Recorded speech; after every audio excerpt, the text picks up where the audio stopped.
Hello भाई जय जगन्नाथ। मुझे आम गाँव अच्छी देखु आम गाँव कि पोखरी सुंदर पोखरी ये आम पिलादिने गाधुआ पाधुआ करूँ।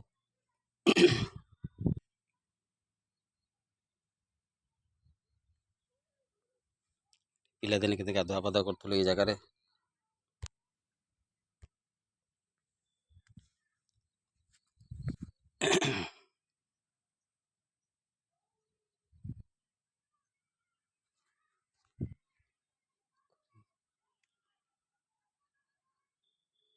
से खुशी मजा बिलवाड़ी गेंडा कंकड़ा सब खाऊलु।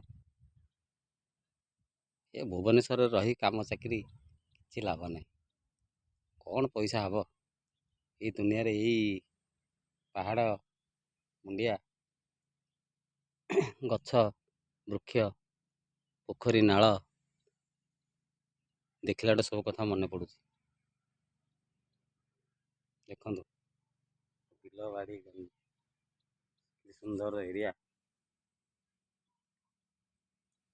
ये पोखरी केते गाधुआ पाधुआ करूँ सांगसाथी मौज मस्ती बहुत खुशी दिन से दिन आस फेरबनी। बर्तमान आम जो परिस्थिति अच्छु से दिन मन पड़ू बहुत कष्ट हो दुख भी लगुच। बर्तमान चाहिए भी ठीक गाधे को इच्छा है भी गाधे होनी कहीं बर्तमान पोखरीर अवस्था बहुत खराब हो गलानी। साप गुड़ा भी अच्छा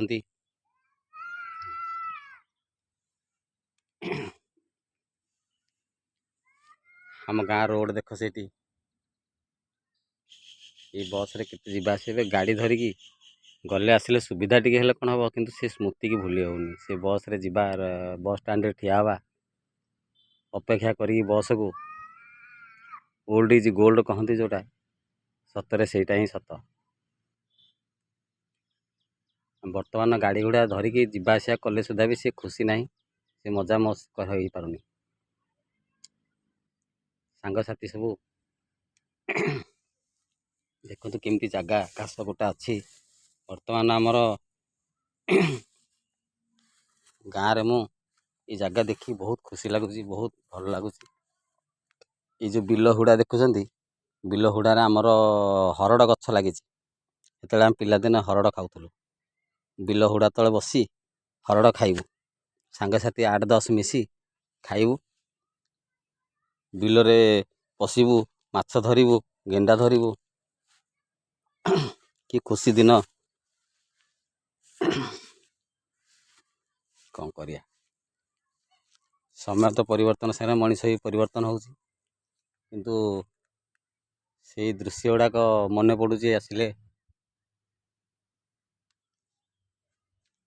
गाँव पानी पवन गाँव सौंदर्य को भूली हेनी। जीवन में किए भूली ही पारे मनीष जिते बड़ हेले भी हेले ना कहीं भूली पारनी गाँव से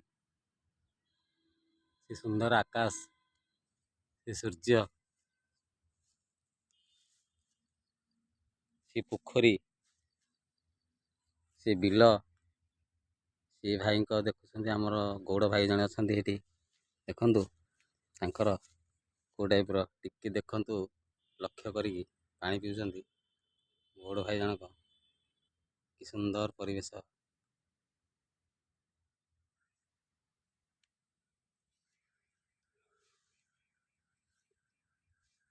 बिल बण पहाड़ रास्ता घाट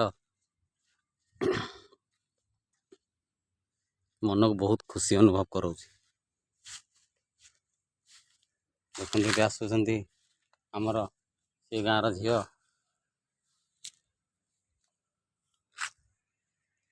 हाँ आज्ञा।